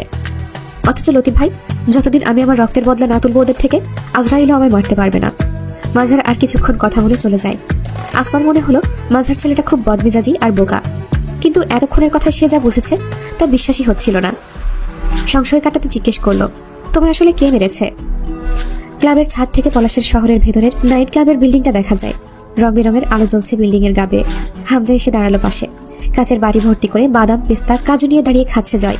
কাজু বাদাম খেলে গা চুলকায়, এলার্জি আছে তার, তবু খাওয়া বাদ দেওয়া যাবে না। এক মুঠো ভরে নিয়ে মুখে পুরল। হামজা এসে দাঁড়ানোর পরেও কোনো কথা বলল না, চোখও ফেরালো না। হামজা নীরবতা ভেঙে বলল, নারীর চোখের পানি অম্লের মতো, তা ঝাড়ে সাজিয়ে রাখলে ঠিক আছে, তাতে বেশি মনোযোগ দিয়ে কাছে টানলে ক্ষয় হয়ে ঝলসে যাবি। বাহ বাহ, কবি কবি মেজাজ, কবির নেই তো লজ্জা লাজ। আমার কবিতাটা কেমন হলো কও? হামজা হাসলো, কথা লাইন কাটছিস? জয় বলল, তাই নাকি? তাহলে তো বড় দুর্দিন চলে আসছে আমার। হ্যাঁ, আজকাল মেয়ে মানুষের চোখের জলে ডুবে ডুবে মরে যাচ্ছি। মেজাজ খারাপ করার কথা না বলে বাড়ি যাও। হামজা বলল, তাকাতো আমার দিকে। জয় তাকালো, হেসেও ফেললো হো হো করে। জয়ের অট্ট হাসির আওয়াজটা খুব অদ্ভুত রে শোনায়। হেসে বলল, কি বোঝাইতে চাচ্ছ? হামজা বলল, ঘায়েল হলে পুরুষ হয় মাতাল আর নারী হয় কুচক্রী। নারীর কুচক্র অম্লের চেয়েও বেশি ক্ষয় সাধক। জয় ঠোঁট বেঁকিয়ে হাসল। জয়কে ক্ষয় করা যায় জেনে ভাল লাগলো। এমন ভাবনা ভাবার ক্ষেত্রে অধপতনটা তোমার নাকি আমার? হামজা বলল, যেহেতু আমি সঠিক ভাবছি তাই অধপতনটা তোর। মাছি তাড়ানোর মতো হাত নাড়ায় জয়। হামজা ভাই জিন্দাবাদ। হামজা বলে, জয়, তুই যদি মাটির তৈরি ফুলদানি হোস, তো সেই মাটি দিয়েছে জমিন, অর্থাৎ তোর বাপ। কিন্তু সেই মাটি পিটিয়ে হাতের দক্ষতায় সাজিয়েছি কিন্তু আমি তোকে। তোর চেয়ে তোকে ভালো জানা মানুষটা আমি, আমার লেখা বই তুই। দুটো কাজু বাদাম মুখে তুলে নেয় জয়, আওয়াজহীন হাসে। তোমার লেখা বই, তা হোক বা না হোক, শয়তানি কালামের বই আমি, যার প্রতিটা মন্ত্র প্রয়োগ করো নিজের স্বার্থে। হামজা বলল, এ আর পুরনো কথা কি? আমি স্বার্থপর, এ কথা পূর্ব দিকে সূর্য ওঠার মতোই চিরন্তন সত্য। জয় কাজু বাদাম চিবোচ্ছে। খানিক চুপ থেকে হাসে হামজা। মাঝে মধ্যে অভিযোগ হয় তোর আমার ওপরে, তাই না? জয় বলে, অভিযোগ? ওসব সস্তা লোকদের হয়, আমি হাই ফাই ভিআইপি মানুষ, ওইসব ছোট লোকি ব্যাপার আমার হয় না। তবে হওয়া উচিত, তুমি ভালোবাসো না আমায়, সব ভণ্ডামি। তবে হয় না কেন জানো? কারণ আমি ভালোবাসার মতো লস প্রজেক্ট টাইপ অনুভূতি আশা রাখি না কারো কাছে। অদ্ভুত এক সম্পর্ক, বর্ণনা করা যায় না তোমার আমার ম্যাচ। না আমি তোমায় ভালোবাসি, না তুমি আমায়, তবুও দূরত্ব সয় না। জটিল কেস, ঠিক বলিনি? হাত ওপরে তুলে আর মোড়া ভাঙে জয়। হামজা গা ঘেঁষে দাঁড়ায় জয়ের। জয়ের জ্যাকেটের চেন খোলা ছিল, তা লাগিয়ে দিয়ে বলল, ঠান্ডা লাগে না তোর? ধাক্কা মেরে ফেলে দিই ছাদ থেকে।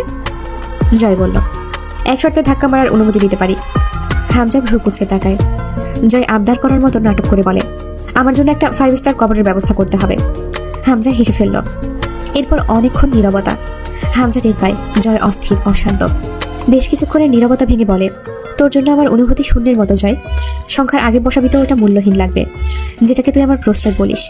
কিন্তু সংখ্যার পরে বসালে দেখবি সমান্তরাল হারে সংখ্যার মান বাড়ছে। একক থেকে দশক, শতক, হাজার, অযুত। ওটা ভালোবাসা কিনা জানি না, তুই যা ধরে নিবি তাই। জয় কিছু গাল থেকে উগড়ে দেওয়ার মতো হেসে ওঠে। এসব কাব্যিক কথা রাখো, ভালোবাসা আবেগী অনুভূতি। আবেগের সাথে জয়ের কোনো আপোষ নেই। মেয়েলোক চাহিদার সামগ্রী আমার কাছে, নাথিং এলস। জয়ের কথা কানে গেল যেন। আচমকা স্বর বদলে গেল হামজার। তোর চোখে আফসোস দেখার অভ্যেস আমার নেই। পাপ করে এসে সেই পাপের খেয়ালে ডুবে থাকতে দেখার অভ্যেস নেই, তা শেখাইনি আমি। পাপ যেখানে হয়েছে সেখানেই রয়ে গেছে, তুই ফিরে এসেছিস, তার সঙ্গে নিয়ে ঘুরে বেড়াতে শেখাইনি। জয়, আমি ছাড়া অন্য কিছু তোর অস্থিরতার কারণ হবে, তা আমি সহ্য করতে পারি না। হাতের কাজু বাদাম দুটো হাতে ধরে জয় তাকিয়ে থাকে হামজার দিকে। হামজা বলেই চলেছে, তোকে গড়েছি আমি, খারাপ হোক ভালো হোক একটু একটু করে গড়ে তুলেছি তোকে। সেই তোর ভাঙনের কারণ অন্য কিছু হলে তা বরদাস্ত করতে পারবো না আমি। সৃষ্টিকর্তা মানুষকে জান দেয়, কেড়ে নেওয়ার মালিক সে। তোকে গড়েছি আমি, ভাঙার হলে, আঘাত করার হলে তা শুধু আমিই করব। তোর ওপর আঘাতের অধিকার শুধু আমার, শুধু আমার। বিয়ে দিয়েছি, বউকে ভালোবাসবি, চলবে। কিন্তু আমি ছাড়া কোনো ভাঙন তোর চোখে দেখা গেলে দুনিয়া জ্বালিয়ে দেবো আমি, কসম।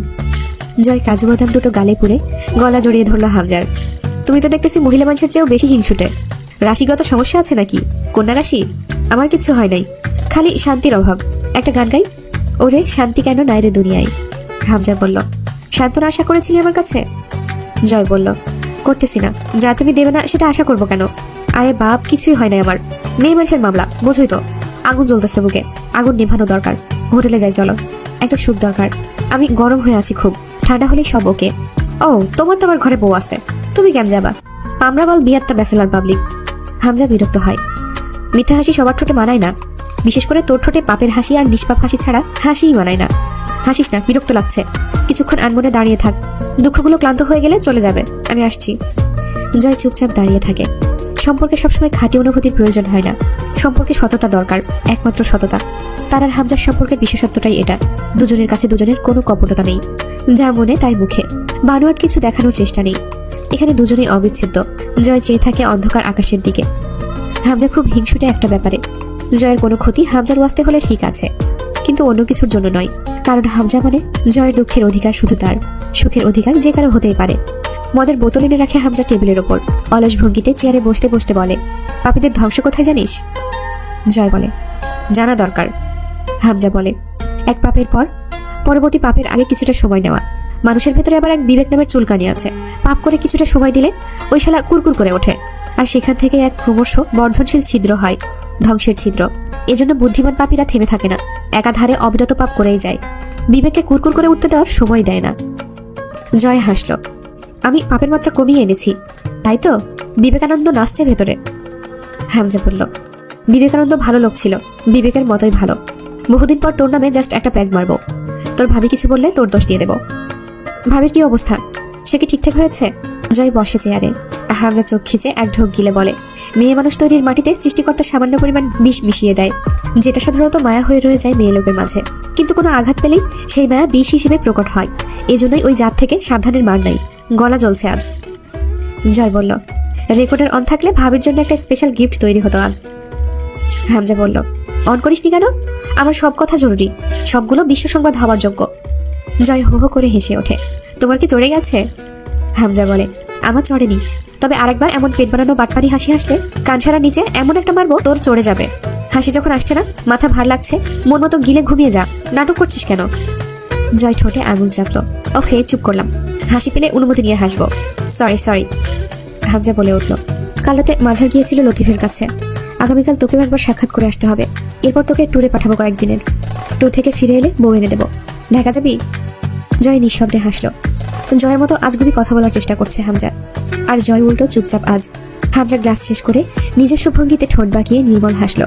আমি তোর শিক্ষক নই জয়, শিক্ষকের মনে থাকে ক্ষমা আর হাতে থাকে দণ্ড, আর আমার মনে তোর জন্য ক্ষমার ভান্ডার থাকলেও হাতে কোনোদিনও দণ্ড ওঠাইনি, কারণ আমি শিক্ষক নই, তোর কারিগর। আর গড়ে তুলতে শুধু যত্নের প্রয়োজন হয়, প্রশ্রয় দিতে হয়। ভালোবাসা আমার কর্ম নয়, আমি তোকে ভালো টালোবাসি না। জয় বলে, ভালোবাসা লাগবে না, ওইসব আমার পোষায় না, চলো গান ধরি। জয় উদাস চোখে আকাশের দিকে মুখ তুলে গেয়ে ওঠে। 7 দিন পর শুক্রবার বাদ জুম্মা মসজিদে কিছু মিলাদ ও দান সাদকা দোয়া করা হলো। ততদিন অন্তুর চাচা ফুপুরা ছিলেন দিনাজপুরে। শনিবার সকাল সকাল ওনারা তৈরি হলেন ফিরে যাওয়ার জন্য। অন্তিকটা কেমন মৃতপ্রায় হয়ে উঠেছে, 7 দিনে 2-3 বেলা খাবার খেয়েছে, সেটাও উল্লেখযোগ্য হারে সামান্য। মার্জিয়া ধমকে জোরপূর্বক খাইয়েছে। সে চাচাদের জন্য গাড়ি রাখতে গেল বাস স্ট্যান্ড অবধি পৌঁছে দেওয়ার। আফজাল সাহেব অন্তুকে কাছে ডেকে বসালেন। অন্তুর হাড্ডিসার দেহটা পোশাকের নিচে লুকানো যায় না। একটা কালো ওড়না শরীর ও মাথায় জড়িয়ে অল্প একটু জায়গা নিয়ে সোফায় বসে রইল। চাচা বললেন, আজ কয়দিনে তো বেলা পাওনাদারের যাওয়া আসা দেখলাম, বিষয়টা খারাপ লাগছে আমার, বুঝছ? ভাই তো আর নাই, তুমি আর অন্তিক একসময় আসো কুড়িগ্রাম সময় করে, জমি জমা বিক্রির আর দরকার নাই। আর আমার খামার জানতে চলতেছে চলুক, পাওনাদারের টাকা মিটমাট করে দিবনি আমি, ভাইয়ের দেনা শোধ না করে যাবো কই? অন্তু সামান্য হাসলো। তার প্রয়োজন হবে না কাকা। কেন? এই কথা কেন? অন্তু কথা শেষ করতে চাইছিল পাশ কাটিয়ে। মাথার চাঁদিতে তীক্ষ্ণ এক চিনচিনে ব্যথা ছড়িয়ে পড়েছে, তা খুব শীঘ্রই মারাত্মক পর্যায়ে যাবে। সে তাকালো চাচার দিকে। আপনি যা বলছেন তা শুনতে দয়ার মতো লাগছে কাকা। আমার ধারণা আপনি সেটা করতে চাইছেন, যেটা গ্রহণ করতে শেখানো হয়নি আমাকে। কথা বেশি শিখছিস, পাকনা মাইয়া, এক থাপ্পড়ে দাঁত ফালাইয়া দেবো। বেলেহাজ মেয়ে লোক, কাকার সামনে কেমনে কথা বলতে হয় তাও তোর বাপ শিখায়নি? অন্তু আর কথা বলল না, হাতের তালুর দিকে তাকিয়ে রইল মনোযোগ সহকারে। তার নির্লিপ্ততায় ধৈর্যহীন হলেন আফজাল সাহেব। কথা ক, কি চাস? অন্তু বলে উঠল, ওই জমি আপনার কাছ থেকে হাসিল করার পেছনে দৌড়ে ভালো পেরেশানি গেছে আব্বুর। পাওনাদারদের এতদিন যখন ঠেকিয়ে রাখতে পেরেছি, আর কটা দিন সবুর করে নেবে ওরা। আমি ওই জমি হাসিল করে তা বিক্রি করেই পাওনা টাকা মেটাবো। আবার আসবেন কাকা, বাইরে গাড়ি এসেছে বোধহয় আপনাদের। আফজাল সাহেব অপমানে ক্ষিপ্ত হয়ে বললেন। বাপরে কথা, সাহস ভালোই তো তোর। ওই চেংড়ি, আমি না দিলে কেমনে হাসিল করবা জমি? কিছু তো আর নাই, তবুও দেমাক কমে নয়। ভালো বুঝা ৫০ টাকা দিতে চাইলাম, আবার দেমাক দেখাও। আমি দেখুন নে কেমনে করে আমার কাছ থেকে জমি আদায় করো আর পাওনা মিটাও। দেখুন নে আমি। অন্তু মুচকি হাসলো। সে আপনি চিন্তা করে চাপ নেবেন না কাকা, বয়স হয়েছে, এই বয়সে উত্তেজিত হওয়া উচিত না। সেসব আমার জিম্মা, ইনশাল্লাহ সামলে নেব। আপনার গাড়ি এসেছে, আবার আসবেন, আল্লাহ হাফেজ। অন্তু বসে থাকে ওভাবেই। বাড়ি ফাঁকা হতেই রাবেয়া কাঁদতে শুরু করলেন। অন্তুর মাথার ব্যথাটা চিটমিটিয়ে উঠল। অন্তু ধমকে উঠল। কান্না থামাও, জোহর নেমেছে চোখে। কান্নার জন্য বিশেষ পরিস্থিতির দরকার হয়। লোকেরা স্বামী মরে না, তারা আজীবন কাঁদে। কাঁদলে আড়ালে কাঁদবে, খেয়ালে রাখবে কান্নার করুণ সুর যেন আমার কান পর্যন্ত না পৌঁছায়। অসহায়ত্ব ও চোখের পানিকে ঘৃণা করি আমি। অন্তু চেয়ারটার উপর মাথা এলিয়ে দিয়ে চেয়ে থাকে ছাদের দিকে স্থির দৃষ্টিতে। মার্জিয়া এসে বসে। অন্তু ওইভাবে জিজ্ঞেস করে, শরীর ভালো আপনার? অন্তু। মার্জিয়ার ক্ষমা প্রার্থী সুরের ডাকটা অন্তুর কানে পৌঁছাতেই ছাদ থেকে চোখ সরিয়ে সোজা হয়ে বসে, হাত উঁচিয়ে ধরে মার্জিয়ার উদ্দেশ্যে। থেমে যায় মার্জিয়া। অন্তু স্থির নজরে তাকিয়ে বলে, আমি বাংলা সিনেমার মতো মমতাময়ী নায়িকা নই ভাবি। পুরো সিনেমাতে যে যাই করুক সবশেষে মাপ করে বুকে জড়িয়ে নেব, তারপর খালি ভালোবাসা আর প্রেম। আমি ছাড়িও না, ধরিও না। শোনো অন্তু, একটা কথা বলবো ভাবি? হ্যাঁ বলো। অন্তু শূন্যে দৃষ্টি মেলে উদাস স্বরে বলল, যাকে জীবিত অবস্থায় দেখনি, মৃত্যুর পর তাকে দেখে হাই হাই করতে করতে ছুটে যাওয়ার বিষয়টা মানুষের ভেতর থাকা আবেগের সবচেয়ে ময়লা দিকের একটা। মৃতদেহ একটা ঘরের আসবাবপত্রের চেয়েও মূল্যহীন জড়। তা দেখে ফজিলত কি? আব্বু আজও যদিও এই সোফায় এসে বসতো, আপনি এসে দাঁড়াতেন না আব্বুর সামনে। মার্জিয়া কেঁদে ফেলল। অন্তু কপাল চেপে ধরেই বড়ই অনীহার সাথে বলল, আপনি কেন কি করেছেন তার বিচারে যাওয়ার রুচি নেই আমার আপাতত। কিন্তু আমার আব্বু অবহেলিত হবার মতো মানুষ না। কিন্তু আপনি তার একমাত্র ছেলের স্ত্রী হিসেবে একবারও আব্বা বলে ডাকেননি। তার নাতিকে গর্ভে ধরেছেন, সামনে গিয়ে সেই খবরটা দেননি। কিন্তু তিনি খেলনা কিনে এনে আম্মুর আলমারিতে রেখেছে। অন্তু আলগোছে উঠে চলে যেতে যেতে বলল, পরবর্তীতে অন্তত আবুকে নিয়ে কোনো শব্দ আপনার মুখে যেন উচ্চারিত না হয়, অন্তত আমার সামনে। পড়াটা হচ্ছিল না। আব্বু এসে বিছানায় বসে অন্তুর খাতাপত্র নেড়ে চেড়ে দেখে বলছেন না, লেখা তো ডাক্তারদের মতো হয়েছে, অথচ হবি উকিল। কাহিনী কি? রাত 12টা বাজছে। অন্তু ছটফটিয়ে উঠে বারান্দায় গিয়ে দাঁড়ালো। আব্বু এসে পাশে দাঁড়ায় অন্ধকারের আড়ালে। আগামীকাল সকালে তার পরীক্ষা। আব্বুকে ছাড়া সে প্রথমবার পরীক্ষা দিতে যাবে। অন্তু রুমে এসে ঘুমের ওষুধ খুঁজল, নেই। অন্তিক সরিয়ে নিয়েছে। আবার বারান্দায় গিয়ে দাঁড়ালো। অন্তিক এসে পাশে দাঁড়ায়। বেশ কিছুক্ষণ নীরবে কাটার পর অন্তু বলে, তোর বউ বাচ্চার পরিবারে আম্মাকে সামিল করে নে, আর পরিবার চালাতে একটা কাজের ব্যবস্থা কর। টাকা পয়সা যা লাগবে ব্যবস্থা করা যাবে। অন্তিক হাসে, খুব গৃহিণী হয়ে গেছিস? কখনো জিজ্ঞেস করিস আমাকে কিছুই আমার ব্যাপারে? রুচি নেই রে। ভালোই। আচ্ছা, আমার ব্যবস্থা হলো। আর তোর? তোর কি? আমার কি? আমার বড়লোক ছেলের সাথে বিয়ে হয়েছে, আমি ফিট থাকবো, এ আর কি। অন্তিক চুপ রইল। অন্তু হঠাৎই জিজ্ঞেস করলো, পলাশ আজগরের কাছ থেকে কত টাকা নিয়েছিলি তুই? 5 লক্ষ। মার্জিয়া তোকে কত টাকার গহনা দিয়েছিল? 2 লাখের মতো। এছাড়াও কিছু আছে বলছিস না? তুই শুনতে চাচ্ছিস না? হ্যাঁ, চাওয়াটা অপ্রয়োজনীয়। আর হারানোর কিছু নেই, হারানোর থলি ভরপুর। এখন কারণ জানাটা সময়ের অপচয় আর শব্দ দূষণ হবে। শব্দ দূষণ? অন্তু বলল, হ্যাঁ তুই বলবি সেই আওয়াজ আমার কানে যাবে, তার সময় মতো আসেনি, যখন তোর বলার ছিল। অন্তিক বলল, বলার মতো উপযুক্ত সময় ছিল না, তাই অনেক কিছুই হয়ে গেছে। অন্তু বলল, এখনো এমন কিছুই ঘটেনি যে বলার উপযুক্ত সময় এসে গেছে। বাদ, কিছুই হয়নি। অন্তিক বলল, ভুল বুঝতেছিস। অন্তু বলল, আচ্ছা বুঝতে দে, তোকে তো পলাশ আজগর 2 লাখ টাকার গহনার বদলে 5 লাখ টাকা দিল। অন্তু তাচ্ছিলের হাসি হাসে। শিক্ষা মানুষের মূর্খতা দূর করতে পারে হয়তো, তবে বোকাদের তো কোনো চিকিৎসা নেই। মহাজনের কাছে যা বন্ধক রাখা হয় তার মোট মূল্যের ততটুকু তারা হাতে দেয়, যতটুকু বাদ দিয়ে মূল টাকা এবং সুদসহ তাদের হাতে থেকে যায়, যাতে সময় মতো টাকা পরিশোধ না করলেও জিনিসের মূল্য মূল টাকা ও সুদের যোগফলের সমান হয়। সেখানে পলাশের মতো একজন নরকের কীট তোর কাছে 2 লাখ টাকার জিনিস রেখে 5 লাখ টাকা ধরিয়ে দিল। তুই তা নিয়ে ব্যবসা শুরু করলি। সাহস বটে, দুঃসাহস বলা চলে। অন্তিক চুপচাপ দাঁড়িয়ে রইল, জবাব দিল না। অন্তু বলে, জিদ আর পলাশ তোর দোকান খেয়েছে, বাপটাকে খেয়েছে, বোনের ইজ্জত খেয়েছে। আফসোস, অন্তিক তোকে খেয়ে ফেলেনি। পলাশ তোকে ছিঁড়ে খেয়ে ফেলার কথা। পলাশ তোকে ছিঁড়ে খেয়ে ফেললে আবু বেঁচে যেত, আমি বেঁচে থাকতাম, পরিবার বেঁচে যেত। অন্তিক অদ্ভুতভাবে হাসে। তুই নিষ্ঠুর হয়ে গেছিস, আব্বুর চেয়েও বেশি। শনিবার দিবাগত রাত, প্রায় 2:30 বাজছে। লতিফকে ব্যথার ওষুধ খাওয়ানোর ফলে শুয়ে পড়েছিল। আসমা বসে ঝিমোচ্ছে, তার মেয়ে জ্বালাতন করছে, শুতে পারা যাচ্ছে না। পুচকে সন্ধ্যার পর ঘুমিয়ে রাত জাগে। দরজার কেবিনে ধাক্কা পড়ল। বেশ কিছুক্ষণ দ্বিধাদ্বন্দ্বে ভুগে দরজা খুলতেই হুড়মুড়িয়ে ভেতরে ঢুকে দরজা আটকে দিল জয়। আসমার আতঙ্কিত মুখের দিকে তাকিয়ে জয় নিজের স্বভাবসুলভ ভঙ্গিতে হাসলো। লাইট জ্বালান ভাবি, বেশি অন্ধকারে থাকলে চোখ নষ্ট হয়। আর চেঁচাবেন না যেন ভুলেও, তাতে শব্দ দূষণ হয়। মহিলা ভয়ে জুবুথুবু হয়ে বলে, কেন আসছেন? জয় দুই পাশে মাথা নাড়ালো। লাইট জ্বালান। লতিফের ঘুম ভাঙলো। ভয়ে শীতের রাতে ঘাম ছুটেছে বেচারার শরীরে। জয় কোমর থেকে পিস্তল বের করে ম্যাগাজিন খুলে বুলেট চেক করতে করতে বলল, শরীর ভালো লতিফ ভাই? লতিফ উঠে বসার চেষ্টা করলো, পারল না। জয় পিস্তল লোড করে তাকালো। বিশ্বাসঘাতকদের বাঁচিয়ে রাখতে নেই লতিফ ভাই, সব নীতিতেই তাই। তবে বিশেষত রাজনীতিতে বিশ্বাসঘাতকতা শুকনো খড়িতে দাউ দাউ করে জ্বলা আগুনের মতো। আজ আমাদের সাথে গাদ্দারি করেছেন, কাল মাঝারের সাথে করবেন। আপনাকে মেরে ফেলা উচিত। আপনি যে কারোর জন্যই ক্ষতিকর।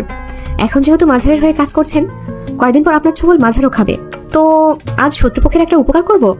সবার ভালোর জন্যই আমি আপনাকে মারবো, মাইন্ড করেন না। লতিফ কিছু বলতে চাইছিল, জয় হাত নেড়ে থামায়। শুনেছি ফেরাউন মৃত্যুর দূতকে সামনে দেখে তওবা করেছিল। আপনাদের আল্লাহ কিন্তু ওর তওবা কবুল করেন নাই। মৃত্যুকে সামনে রেখে গুনাহ কবুল করলে সেই গুনার ক্ষমা পাওয়া যায় না লতিফ ভাই। লতিফ অবাক হয়। এই জলদ গম্ভীর জয়কে সে কখনো দেখেনি। জয় চঞ্চল, বদমাস। সবসময় তার চোখে মুখে ফুটে ওঠে এক বিদঘুটে রসিকতা ভরা শয়তানি হাসি। তার কথার উচ্চারণ অশুদ্ধ, মূর্খতায় পূর্ণ। আজ জয়কে লাগছে উচ্চশিক্ষিত মৃত্যুদূত। এই জয় বরফ শীতল পিণ্ড। পিস্তল তাক করে ধরল জয়। আসমা এক কোণে দাঁড়িয়ে মেয়েটাকে জাপটে ধরে কাঁদছে। জয় জিজ্ঞেস করলো, ছেড়ে দেওয়ার কথা ছাড়া আর কিছু বলতে চান ভাবি? সংক্ষেপে শেষ করুন। জয়ের নিষেধ করা কথাটাই বলে আসমা। ছেড়ে দেন, কেন মারতেছেন? ছেড়ে দেন। জয় সঙ্গে সঙ্গে দাঁত চেপে এক চোখ বুজে ট্রিগার প্রেস করে, ঠিক যেমন কিশোরেরা বন্দুক হাতে পাখি তাক করে রাবার বুলেট ছুড়ে। ভীষণ মজা ফুটে ওঠে মুখে। ক্যাচ করে একটা আওয়াজ বেরোয়। আসমা খিচে চোখ বুজে ফেলে। ছোট্ট মেয়েটা ডুকরে কেঁদে ওঠে। গুলিটা বালিশ ফুঁড়ে ঢুকে যায় লতিফের মাথা থেকে 1 ইঞ্চি ফাঁকে। নিখুঁত নিশানা। লতিফের শ্বাস ছুটছে। জয় বাচ্চা মেয়েটাকে কাছে ডাকে। বাচ্চাটা আসতে চায় না।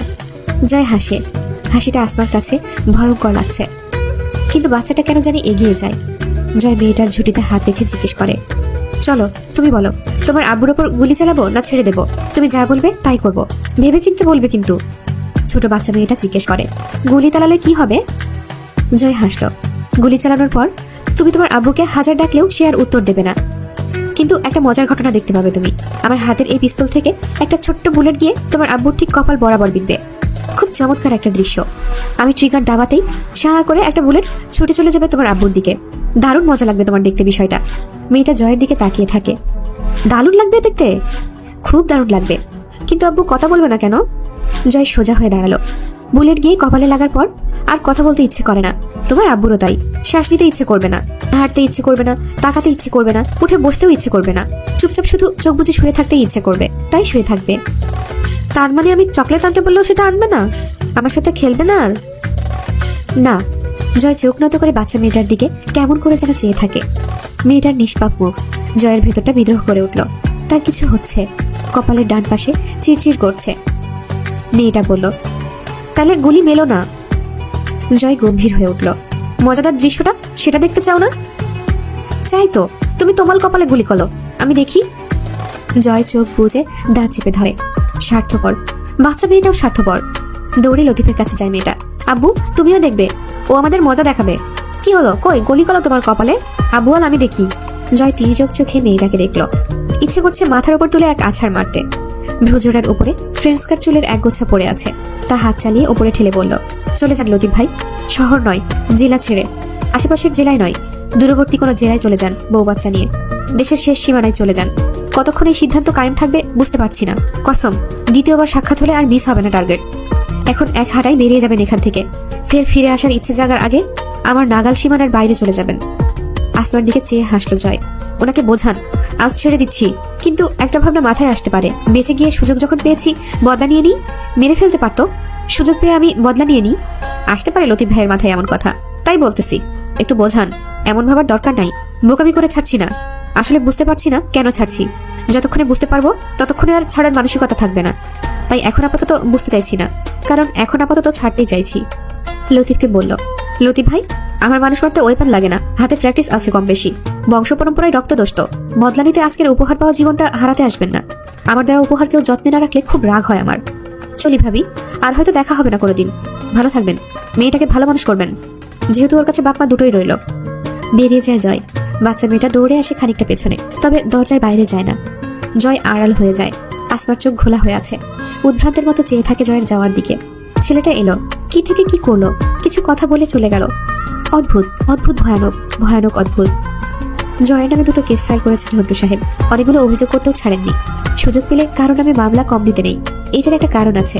বাংলাদেশের আইন কখনো কখনো কোনো অপরাধীর 20-25টা অপরাধ ফাইল আলমারিতে ফেলে রেখেও অপরাধীকে সুখে জীবন কাটাতে দেয়। হতে পারে মামলা সখানেক হলে একটু মাঠে নামলো। ঝন্টু সাহেব কাঁচা লোক না। তিনি জয়ের সব রকম বদগুণ ও কর্ম নিয়ে আলাদা আলাদা অভিযোগ মেরে এসেছেন। পুলিশকে বলেছেন, শুনুন অফিসার, জয় জুয়া খেলে, তো একবার একজনের বউ অবধি কেড়ে নিয়েছিল। পুলিশ জিজ্ঞেস করলেন, আপনি কি করে জানলেন? খুব বিপাকে পড়লেন উনি। আমার কাছে খবর থাকে। ও আচ্ছা, তারপর? তারপর আর কি, মানুষের বউ তাসা জিতলে কি হয়, সেও তাই করেছে। কথাটা আংশিক সত্যি, কিন্তু পুরোটা না। জয়ের সব রকমের বদভ্যাস উল্লেখ করা হয়েছে। জয় জুয়া খেলে, নারীবাজির দোষ আছে, মারিজুয়ানা সেবনের অভ্যাস আছে, এমনকি রাজনৈতিক দায়িত্বসমূহ ঠিকঠাকভাবে পালন করে না সে। ভার্সিটির কাজে বিশেষ অ্যাক্টিভিটি নেই তার। সেসব ব্যক্তিগত দোষ জয়ের, কিন্তু আপাতত আসল দোষ হলো সে একজন লোককে মারাত্মক জখম করেছে। এছাড়াও বহু মিথ্যে দোষারোপ করা হয়েছে কেসকে শক্ত করার চেষ্টায়। কিন্তু ভাবার বিষয় হলো তিনি হামজার ব্যাপারে কিছুই বলেননি। হামজা মাঝারকে মৃত্যুর দুয়ার থেকে ঘুরিয়ে এনেছে, সেটা উল্লেখ করেননি। কথাগুলো জানিয়ে কবির দম ফেললো। হামজা চুপচাপ কিছুক্ষণ বসে থেকে জয়কে ডাকলো। জয় ঘুমাচ্ছিল।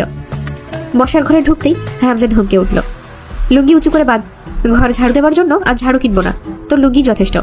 এবার লুঙ্গিটা উঁচু করে ঠিক কোমর অব্দি তুলে বাঁধলো। আর একটু তুললেই ইজ্জতহানি হতে পারত। কবির কপাল চাপড়ালো। তার পিঠে চাপড় মেরে সোফায় বসে তরুকে ডাকলো জয়, আদা মশলা মরিচ পেঁয়াজ রসুন মেরে একটা গরম পানি করে দে। গলায় কুড়কুড়ানি উঠতেছে। তরু কটমট করতে করতে এসে বলল, একটুখানি হলুদ, ধনিয়া গুঁড়ো, সয়াবিন তেল, জিরেও দিই। জয় বলল, যদি গলা ব্যথা সারতে কার্যকর হয় তাহলে আলবো দিবি, সাথে একটু মালও মেশাতে পারিস, অত্যন্ত সুন্দর একটা ড্রিঙ্কস তৈরি হবে। হামজা গম্ভীর মুখে কর্কশ স্বরে বলল, লতিফকে রেহাই দিতে পাঠাইছিলাম তোকে। রেহাই? ছি, অপবাদ দিচ্ছ। জয় বাংলা নামে শপথ করে বলতেছি, আমার তোমার পেছন বাঁচাইছি আমি। হামজা শীতল চোখে তাকিয়ে রইল। জয় বলল, সামনে ইলেকশন, মাঝার আর ওর আপন বাপ আমার নামে অলরেডি মামলা করছে। পলাশের সাথে পুন্দাপুন্দি চলতেছে। ভার্সিটির হলে সিন নিয়ে ঘূর্ণিঝড় হচ্ছে। এই মাসগুলাই তো তুমি আমি সহ পুরো পার্টি মিলে পেছন পেতে দিয়েও নিতে পারতেছি না। তাই এসবের মাঝে যদি লতিফের ইন্নানিল্লাহ হয়, আর একটা মাস বাড়ানোর কি খুব দরকার? হামজা শব্দহীন হাসলো। তুই শুধু এই কারণেই ছাড়ছিস ওকে? জয় কথা বলো না। হামজা বলল, লতিফকে যেন কোনোভাবে খুঁজে পাওয়া না যায়, তবেই শুধু গুম হওয়ার সাসপেকশনটা শুধু মাঝার আর ওর বাপের উপর থাকবে। জয় উঠে যায়। সদর ঘরে 2টো মহিলা এসেছে হামজার কাছে জন্ম নিবন্ধনের কাগজ সাইন করতে। এটা কাউন্সিলরের কাজ, অথচ এখানে কেন এসেছে বুঝতে পারলো না। মশলার ঝাঁঝ রিমির সহ্য হয় না, কাশি উঠে যায়। মুখে শাড়ির আঁচল চেপে মশলা কষাচ্ছে। শাহানা মারাত্মক অসুস্থ হয়ে পড়েছেন। কাজের মহিলাগুলোর হাতে রান্না খাওয়ার অভ্যাস নেই এই বাড়ির পুরুষদের। তরু পানির পাত্র চুলায় বসিয়ে গরম মশলা বের করলো। খুব তাড়ায় আছে সে। 2টো লবঙ্গ, এলাচি, 2 টুকরো আদা, 1 চিমটি লবণ দিল পানিতে। দারুচিনি দেবে কিনা তা ভাবার বিষয়। এত তাড়াহুড়ো করে পানি গরম করছো কার জন্য? তরু বলল, জয় গলা ব্যথায় পাগল হয়ে যাচ্ছে। রিমি কুটিল হাসলো। পাগল হচ্ছে নাকি তোমায় বানাচ্ছে? কি বলো, কিছুই বুঝলাম না ভাবি। এই জন্যই তোমার এই দুর্দশা। তরু বলল, কি দশা? রিমি বলল, বললে কুটনামি হবে, নিজে দেখলে ভালোভাবে অনুভব করতে পারবে। তরু বলল, ওরে বাবা, ধাঁধা মারাচ্ছ কেন? বলো না কি হয়েছে আবার, আবার কি করেছে সে? রিমি বলল, তোমার এই আহ্লাদের কতটুকু মর্যাদা আছে তোমার পরাণপ্রিয় জয়ামিনের কাছে? তরু দুপাশে মাথা নেড়ে মুচকি হাসলো। তোমার যে কেন এত শত্রুতা ওর সাথে? অবশ্য আমার ভালোই লাগে তোমাদের এই ফাইট। রিমি বলল, আমার খুব খারাপ লাগে তরু তোমার জন্য। চোখ থাকতে অন্ধ, মাথার দরজা বন্ধ, এমন লোকেরা খুব ভালোভাবে ঠকে যায় বুঝলে। তরু বলল, ধুর, যা বলবে তাড়াতাড়ি বলো, আমার কিন্তু পানি গরম শেষের দিকে। রিমি বলল, কোন আশায় করছো এসব? তরু বিরক্ত হলো একটু, কিন্তু চেপে বলল, আরে কি করছি, খুলে বলো না। রিমি বলল, আগে বলো, এই যে জয়ামিরের পেছনে নিজেকে লুটিয়ে দিচ্ছ, কোন আশায়, কি ভেবে? মুখটা ছোট হয়ে গেল তরুর, কথা বলতে পারলো না। চোখ দুটো এক মুহূর্তে ঝাপসা হয়ে এলো। জবাব দাও, কেন এসব করছো? তরু ছলছলে চোখে রিমির কঠিন মুখের দিকে চেয়ে বলল, এভাবে বলছো কেন ভাবি? আমার কিছুই চাওয়ার নেই ওর কাছে। মায়া ভাবি, খুব মায়া লাগে।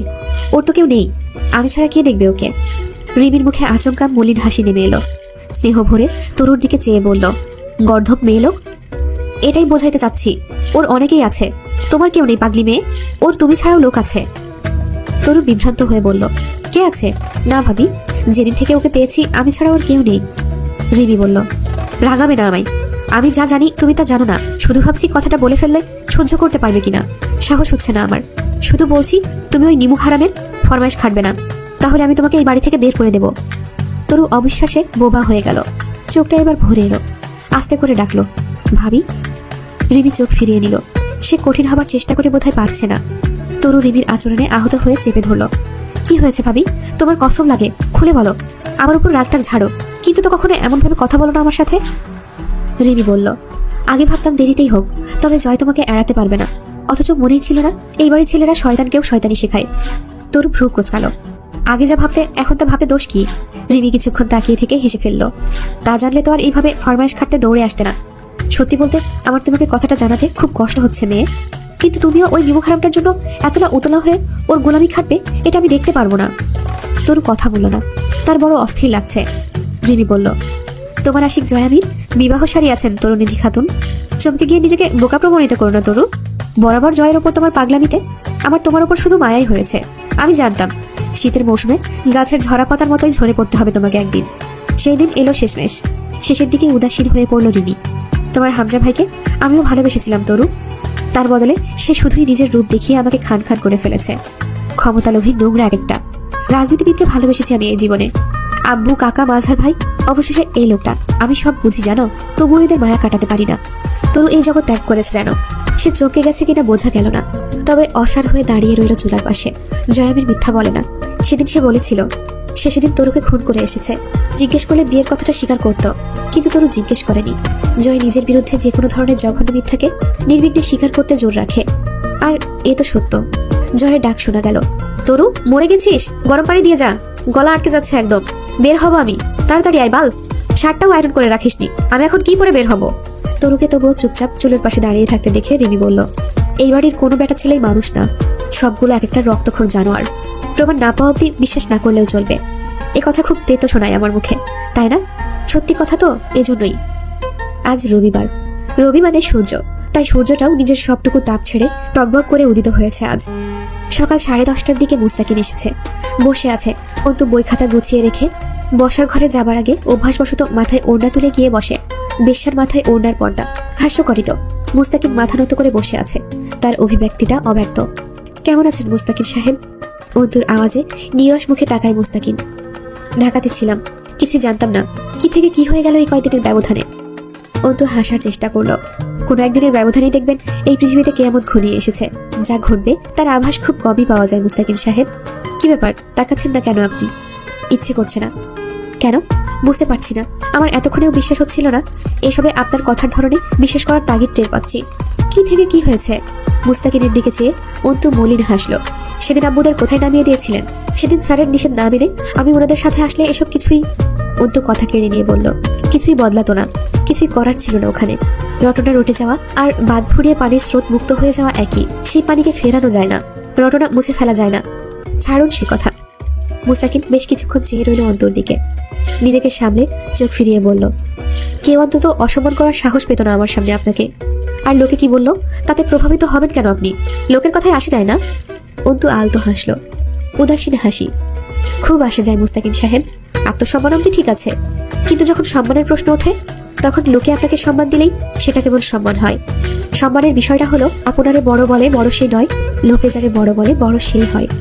মুস্তাকিন বলল, কিন্তু যদি লোকে বড়কে ছোট বলে? অন্তু বলল, সেটাও ভুল নয়। তাদের দৃষ্টিকোণ থেকে তো তা ঠিক। তাদের শেখানো হয়েছে বিধায় তারা ছোট দেখছে, নয়তো এত ছোট করে দেখার সুযোগ ছিল কোথায় তাদের? মুস্তাকিন আস্তে করে মাথাটা নত করলো, কিছু ভাবলো। সোফার হাতলে হাত এলিয়ে মাথা নিচু করে বসে রইল। হাতের ঘড়িটা জ্বলজ্বল করছে। আজ অব্দি মুস্তাকিনকে কখনো পুলিশ ইউনিফর্মে দেখেনি অন্তু। প্রতিবার এমন ফর্মাল গেটআপে দেখেছে সে। মুস্তাকিন বলে উঠল, পরীক্ষা চলছে না আপনাদের? আজ নেই? আজ শেষ হবে, দুপুর 2টোয় পরীক্ষা আছে। একটু থেমে জিজ্ঞেস করলো, আপনার তদন্ত কত দূর? কোনটা নিয়ে এগোচ্ছেন? অন্তু কাটাতে চাইছে।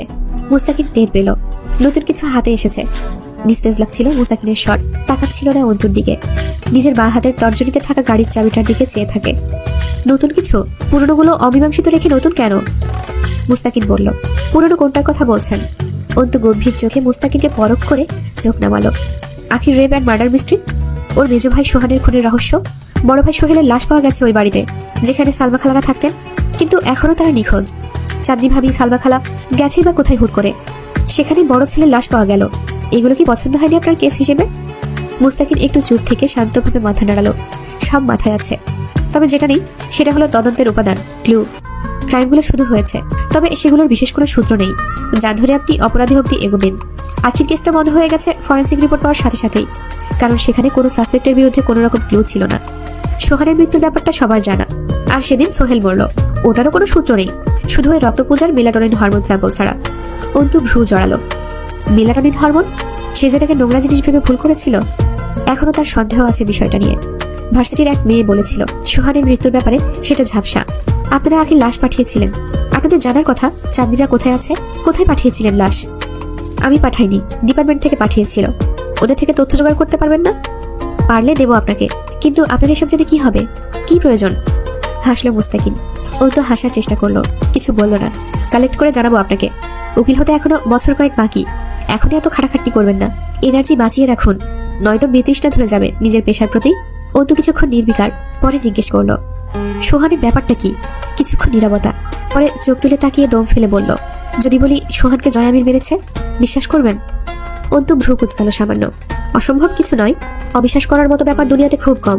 কেন মেরেছে জয় আমির সোহানকে? মুস্তাকিন বলল, রাজনৈতিক মামলা। সোহান মাঝারের পার্টির লোক ছিল, তখন হামজা সবে ঝন্টু সাহেবের ভাতিজিকে বিয়ে করেছে। হুমায়ুন পাটোয়ারি কাউন্সিলর, জয় ছাত্রনেতা হয়ে উঠেছে।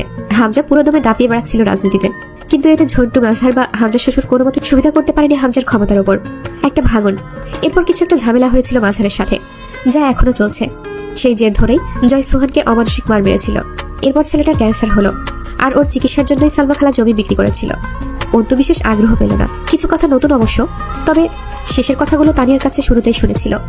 কোনো চমকপ্রদ কাহিনী লাগলো না, কিন্তু চাঁদনির ওই কথাটা খুব ধাক্কাধাক্কি করছিল ভেতরে। সাবধান না হয়ে একটাকে হারিয়েছি। চাঁদনির সব কথাই ভারী, তবে এটা যেন মেয়েটা খুব উদাসীনতা আর রহস্য ভরে বলেছিল। মুস্তাকিনের বর্ণনা সদৃশ্য আনতে পারল না তার সাথে। বেশ কিছুক্ষণ চুপ থেকে অন্তু প্রসঙ্গ বদলায়। আপনার বাবা মা কোথায় থাকেন? স্কুলে আমি আপনাদের খুব কমই দেখেছি, তেমন দেখা হয়নি, আর ওনাদের ব্যাপারে কিছুই জানি না। মুস্তাকিন বলল, আম্মা দিনাজপুরেই, তবে পাশের গ্রামে থাকেন। বাবা ঢাকায়। আচ্ছা, ওনারা একত্রে থাকেন না কেন? আর ভাই বোন, আপনাদের পারিবারিক ব্যাপারটা বুঝলাম না। পরে বলবো কোনোদিন। মুস্তাকিন হাসলো সামান্য। দরজায় করাঘাত পড়ল। অন্তু আটকে উঠল অজান্তেই। এই করাঘাত তাকে আতঙ্কিত করে তুলল। মস্তিষ্কের স্মৃতিতে দরজার করাঘাতের এক ভয়ঙ্কর অভিজ্ঞতা সংরক্ষিত হয়ে আছে। দরজা খুলতেই জয় প্যাচপ্যাচে হাসলো। হোয়াটসঅ্যাপ ঘরোয়ালি? সানগ্লাসটা শার্টের নিচ প্রান্ত দিয়ে মুছে মুঠো করে ধরে তবেই তাকালো অন্তুর দিকে। তবুও যতক্ষণ মাথা নিচু করে ছিল বোঝা যাচ্ছিল জয়ের ঠোঁট এবং সাথে ধূর্ত চোখ দুটো হাসছে। কথা শেষ হতেই বাতির সলতে কমানোতে ক্রমশ আগুনের বহর ছোট হওয়ার মতোই জয়ের হাসিটা নিবল। কণ্ঠ চেপে জিজ্ঞেস করলো, ও এখানে কি করতেছে? অন্তু জবাব দেওয়ার প্রয়োজন বোধ করলো না। জয় ফিসফিস করে বলল, আমার অনুমতি আর ইচ্ছে ছাড়া তুমি পরপুরুষের সাথে সাক্ষাতে যাবে? এটা কি ঠিক?